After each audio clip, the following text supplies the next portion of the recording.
आसामनि जि मेट्रिक आरो higher secondary आनजाद बे आनजादा देग्लाय 2021आव मे दानाव जानो गोनांमोन। आथिखालाव एप्रिल आरो मे दाननिफ्राय कभिड महामारी बा नैथि वेभ सेकेन्ड वेभ बे कभिड महामारी साग्लोबसारनाया भारतनाङै जादों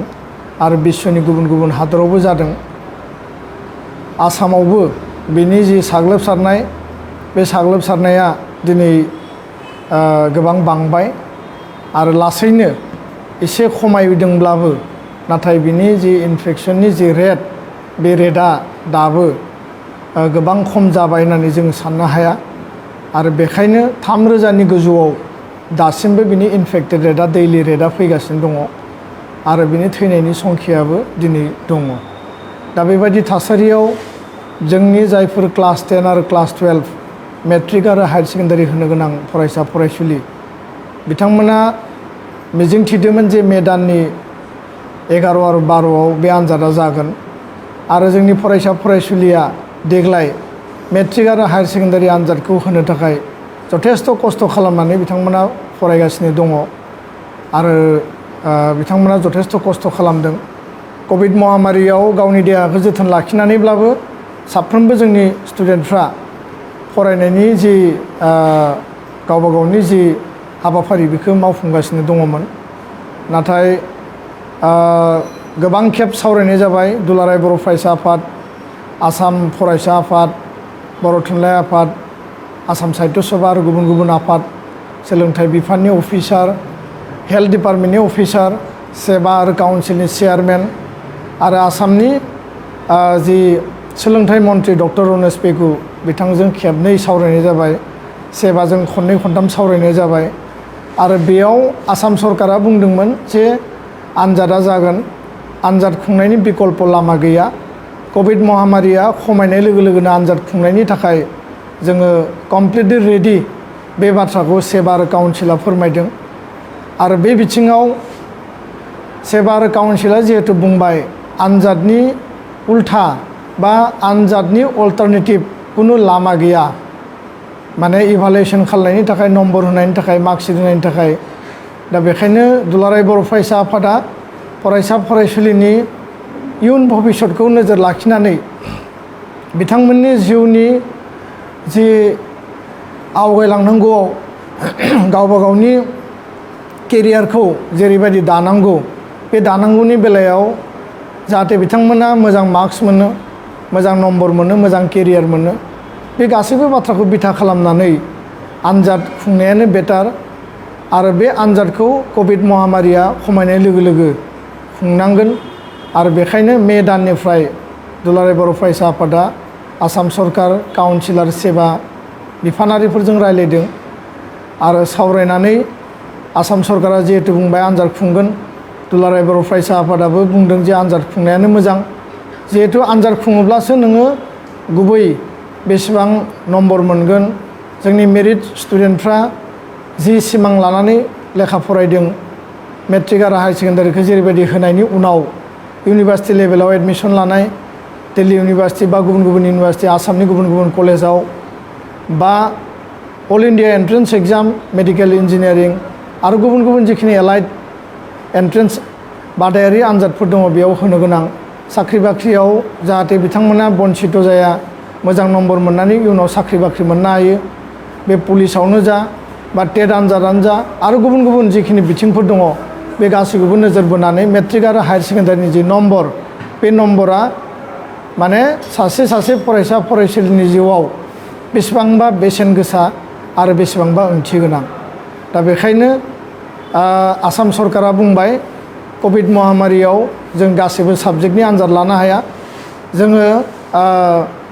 खम नम्बर लाखिनानै आरो साबजेक्टखौ खमायनानै आनजादखौ खुंगोन बे बाथ्राफोरखौ बुंबोबाय थाबाय आरो बिनि उनाव जोङो एबसु आरो आसु जोङो मोनसे फर्मुला होबाय जे होमबालाय मोनथाम साबजेक्ट आरो बे मोनथाम साबजेक्टखौ लानानैनो सानथामनि आनजाद खुंनानै फरायसा फरायसुलिनो जाय साबजेक्टआव हाइस्ट मोनगोन, जाय साबजेक्टखौ बियो होनाय नङा बेयाव नम्बर होनानै आनजादखौ बारहोनांगौ, बेबायदि मोनसे सावरायनाया फैबाय थाबाय। नाथाय दाख्लै बुधबारखालि आसामनि केबिनेट जादों मन्त्रि परिषदनि आरो बेयाव chief minister doctor Himanta Biswa शर्माया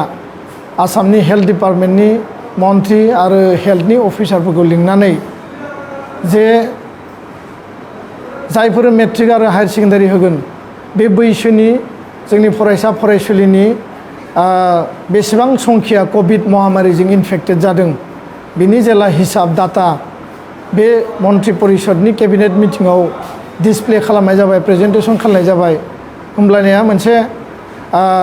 गिलु बालु मोनसे थासारि गिलु बालु मोनसे सावगारि नुनो मोनबाय जे 0निफ्राय 18 इयार्सनि जोंनि फरायसा फरायसुलि बा जोंनि गथ'फोरनि जे इनफेक्शननि रेट आरो 11निफ्राय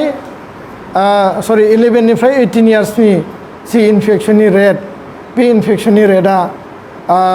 मोनसे जाबाय 14%, मोनसे जाबाय 10% आरो बिनि टटेल संख्या जाबाय 25,000नि बारा। दा गतिके 25,000 स्टुडेन्ट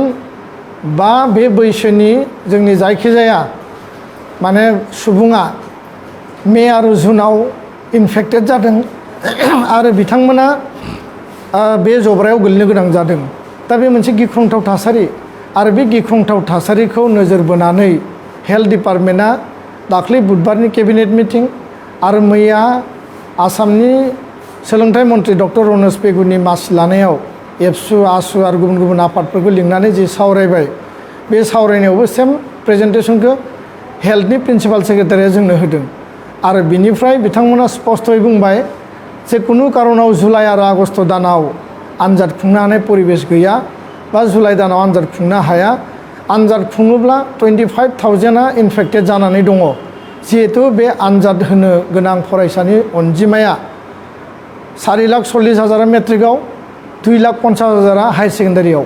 डेट मिन्स 7 लाखनि खाथि खाथि फरायसाया सानसेयावनो आनजाद होनो फैगोन आरो बे 7 लाख स्टुडेन्टखौ दोननो फैनाय गार्जेनखौ सासे सासे हमोब्ला गासै आरो 7 लाख 14 लाख बेयाव इनभिजिलेटर प्रशासन साफाई कर्मी गासिखौबो हमजोबोबा 18-20 लाखनि मोनसे संख्या बेयाव माने जायो। दा बेखायनो सानसेयाव 18-20 लाख मानसिया आसामनि गुबुन गुबुन जायगायाव आनजादनि थाखाय गेदारिं जागोन, आनजादनि थाखाय थुबुर जागोन, बेयो पारमिसिबल नङा आरो हेल्थ डिपार्टमेन्टआ कुनु क्लियारेन्स होनो हाया, पारमिसन होनो हाया, जायनि थाखाय मैयानि 18 तारिखनि आसाम सरकारजों जानाय मिटिङाव बयबो आफादफोरनिफ्राय गनायथि लानायनि गेजेरजों जिहेतु बे मोनसे असाभाबिक परिबेस, बे मोनसे एक्सट्राअर्डिनारि परिबेस, इमार्जेन्सि लाइक सिचुएसन, मानसिनि देहाया थायोब्ला जों गासिखौबो हाबा मावनो हागोन, जिउआ थायोब्ला मावनो हागोन आरो जिउनिख्रुइ आनजादा गिदिर जानो हाया बे बाथ्राफोरखौ सानलायनाय जादों। जों जुदि थिगैनो थायोब्ला उननि समाव जों गोबां आनजादफोरखौ होनायनि थाखाय जोङो स्कप लानो हागोन आरो जुदि जिउआनो थायाब्ला, देहायानो जुदि थायाब्ला जों कुनु आनजाद होनो हानाय नङा। दा बेखौ नोजोर बोनानै आसामाव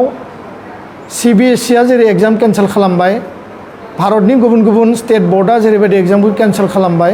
आसामावबो मेट्रिक आरो हायार सेकेन्डारि आनजादखौ केन्सेल खालामबाय होननानै मैया घोषणा होबाय। दा जिहेतु केन्सेल खालामबाय, आनजादा जालिया, जोंनि फरायसा फरायसुलि बिथांमोना जोबोद गोसो होनानै फरायदों, जोबोद खस्थ' खालामदों, मोजां नम्बर लानो थाखाय, मोजां मार्क्स, मोजां लेटार बा स्टेन्ड, डिस्टिंसन, स्टार मार्क लानो थाखाय। दा बिथांमोन फरायसा फरायसुलिनि गोसोआव निस्सय दुखु, बिथांमोननियाव निस्सय मेलेमाव मोनसे प्रेसार, आनजादा जागोन ना जाया बे मोनसे प्रेसार थांबाय, माला जागोन, जायोबा बोरै जागोन, बे मोनसे मेन्टेल प्रेसाराव फरायगोन फराया बा फरायबा माखौ फरायगोन, बेसेबां साबजेक्ट जागोन, बेसेबां नम्बर जागोन, बे थासारिया बारलांबाय। आरो मैया आनजादा जिहेतु केन्सेल जाबाय, बेयावथ' फरायनायनि बाथ्रा गैलिया, बेयाव नोङो आनजाद होनायनि जिहेतु बाथ्रा गैलिया। दा आनजादा केन्सेल जाबायबा बिनि नम्बरा माबायदि जागोन, बबे बेसिसाव जोंनो फरायसा फरायसुलिनो नम्बर होगोन, मार्कशिटआ माबायदि जागोन। दा बेनिखायनो दुलाराय बर' फरायसा आफादा मैयानि मिटिङाव सोलोंथाइ मन्त्रि, काउन्सिल आरो सेबानि चेयारमेन आरो डिपार्टमेन्ट अफ इडुकेसन बिथांमोननो जों साजेसन होदों, अपिनियन होदों जे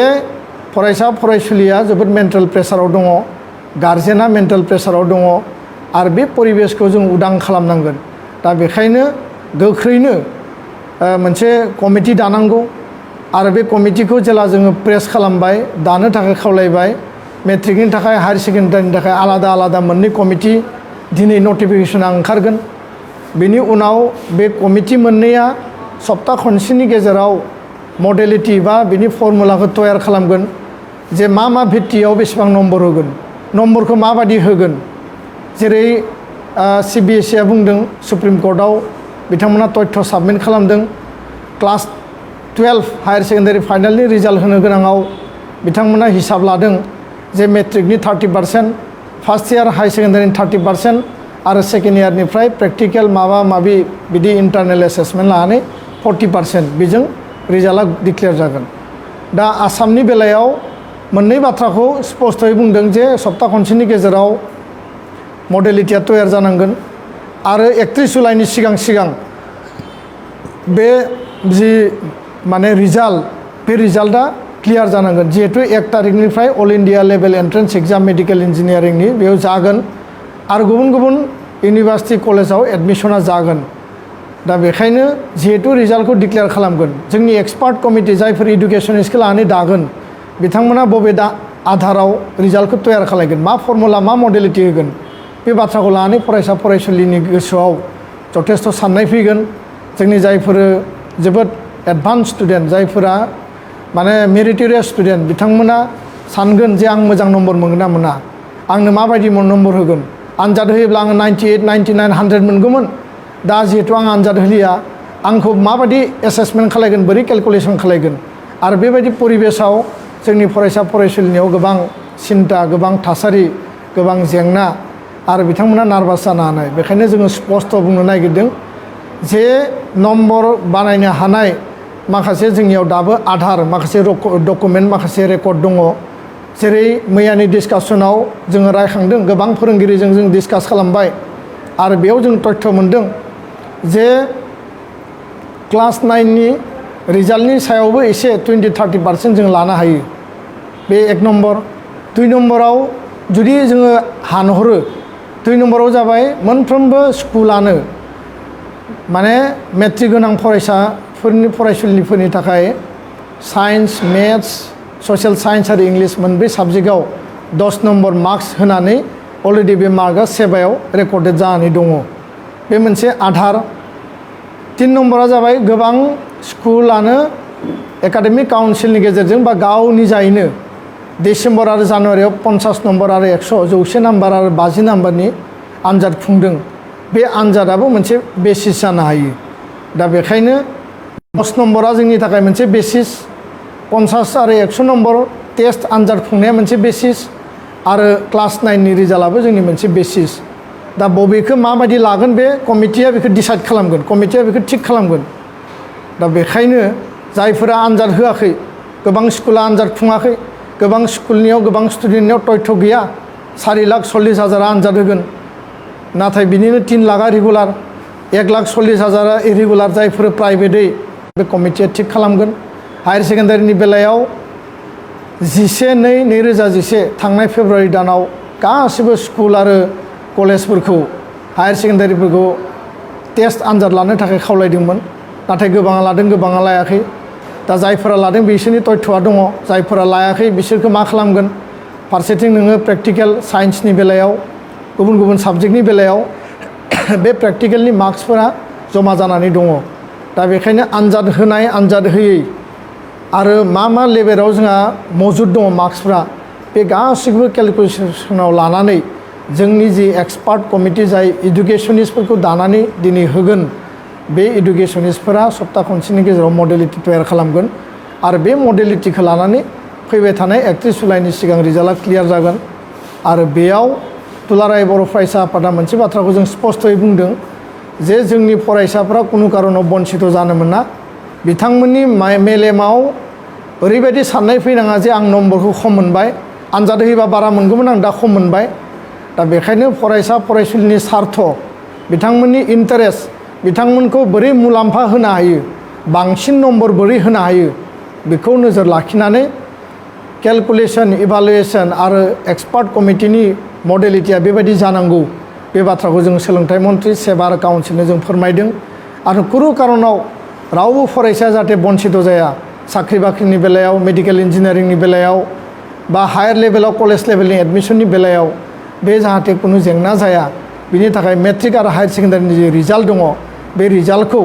CBSE आ जेरैबायदि मार्किं खालामगोन गुबुन गुबुन स्टेट बर्डआ जेरैबायदि मार्किं खालामगोन सेम पर्यायनि मोजां नम्बर साबसिन नम्बर फरायसा फरायसुलिनो बांसिन नम्बर होनानैनो बोरै रिजाल्टखौ सार्टिफिकेटखौ मार्कशीटखौ होनो हायो बिनि थाखाय हाबा मावनांगौ होननानै जोंनिफ्राय दाबि दैखांनाय जादों आरो बे बाथ्राखौ सोलोंथाइ मन्थ्रियाबो गनायनानै लादों दा बेखायनो बर' फरायसा फरायसुलि मेट्रिक आरो हायार सेकेन्डारि होनो गोनां साफ्रोमबो स्टुडेन्टफोरनि गार्जेनफोरनिसिम आंनि आपिल जे धैर्य गोमानाङा एसे धैर्य हम साफ्रोमबोनि जिउआव मोनसे मोजां रिजाल्ट फैगोन आरो बे महामारी कभिडनि समाव गावनि जिउखौ जों रैखा खालामनांगोन जोंनि सोलोंथाइ बोसोरा जाहाथे खहा जाया बोसोरसे जों जाहाथे ओरैनो जिरायनानै थानाङा बिनि थाखाय जुलाइ दाननि गेजेराव आनजादनि रिजाल्टआ फैयोब्ला बा इभालुएसननि उनाव जुदि नम्बरा फैयोब्ला मार्कशीटआ फैयोब्ला आगस्ट दाननिफ्राय जों एडमिसन लानो हागोन आरो गावबा गावनि जिउआव जों स्वाभाबिक भाबै जों फरायनायनि खाबुखौ मोनगोन दा बेखायनो बे सार्टिफिकेट आरो मार्कशीटआ गुबुन बोसोराव जायफोरा एग्जाम होनानै सार्टिफिकेट मार्कशीट मोनदों बे सम पर्यायनि जागोन बेयाव कुनु माने जेंना जेंसि सोमजिनाय थानाय नङा आरो बे बाथ्राखौ जोङो सोलोंथाइ मन्थ्रिखौ स्पष्टयै बुंदों दा बेखायनो गुबुना जेरै मार्कशीट सार्टिफिकेट मोनदों 5 बोसोर 10 बोसोराव सिगां जायफ्रा आनजाद होदों देग्लाय जायफोरा आनजाद होआखै नाथाय रिजाल्ट मोनगोन मार्कशीट मोनगोन सार्टिफिकेट मोनगोन बिथांमोनाबो एखे क्वालिटिनि एखे पर्यायनि जागोन मानो होनब्ला बे महामारीनि टाइम कभिडनि टाइम सारा देशआव आनजाद जायाखै गुबुन गुबुन देशआवबो आनजाद जायाखै एग्जामा केन्सेल जादों आसामावबो दिनै केन्सेल जाबाय दा बेखायनो जोङो धैर्यजों जोङो बेले बेजे सानाबासिनो बे समखौ धैर्ययै नेयो आरो मोजां फिथाइ मोनगोन मोजां रिजाल्ट मोनगोन आरो बिनि थाखाय एबसुआ जेब्लाबो नोजोर लाखिगोन आरो जुदि फरायसा फरायसुलिनि सार्थआ जुदि हानि जायोब्ला खहा जानाय बायदि नुयोब्ला एबसुआ सरकारजों रायलायगोन काउन्सिल सेबाजों रायलायगोन आरो बिनि सायाव जोङो सेबा आरो काउन्सिल आरो सोलोंथाइ मन्थ्रि डिपार्टमेन्टखौ जों नारसिनगोन गोजोन्थों।